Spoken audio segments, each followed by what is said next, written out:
Here's a true story about a young lad named John. Just a local farm boy, but there was something special about the lad. A glint in his eye, a fire in his belly, a spring in his step. And one day, he went for a walk. Now this walk began when his father died. The year was 1819, and he was just 14 years old. Bereavement counselling. Well, these were the days when young boys were sent into the fields. The mills, the mines, tough times.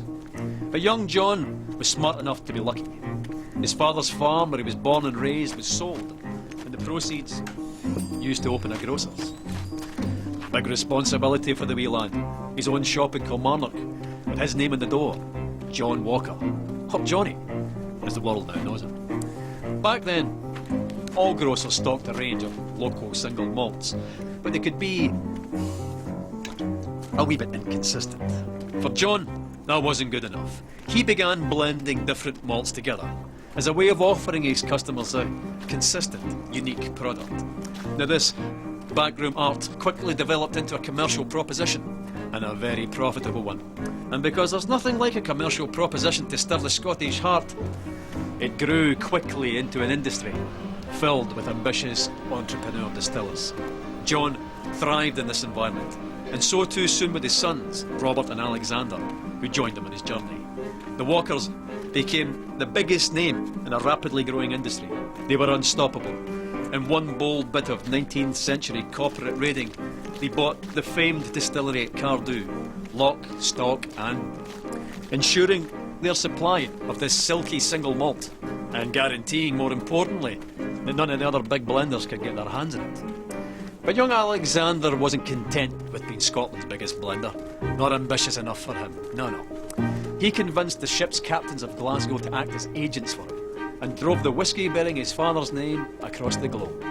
By 1860, he had developed the square bottle.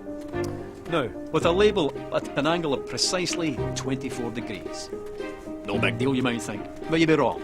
The square bottle meant less breakages and more bottles per shipment. The diagonal label meant larger type, and together that meant Johnnie Walker had unmistakable presence on any shelf in the world.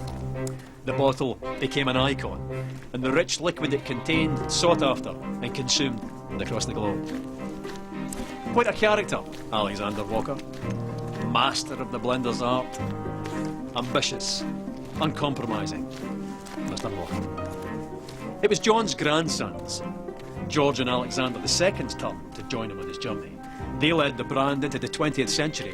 By 1909, they had developed the iconic red label and black label, and persuaded Tom Brown, the best young illustrator of the day, to sketch a striding man in a napkin during a business lunch.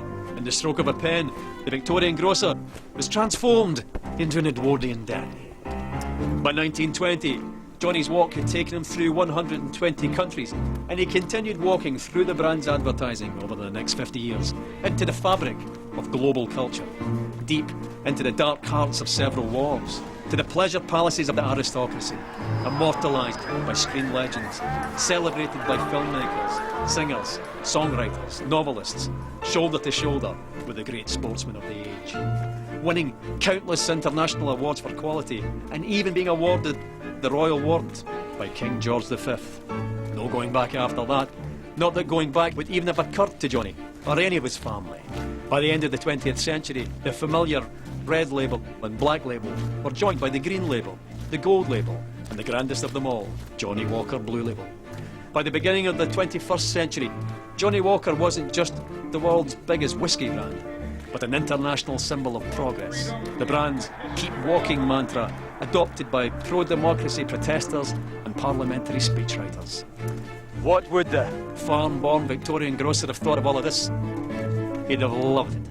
A Victorian farm-born grocer he might have been, but he and the family that followed him were possessed by a fiery ambition with the skill and intelligence to match. 200 years later, and Johnnie Walker's still walking, and he's not showing any signs of stopping.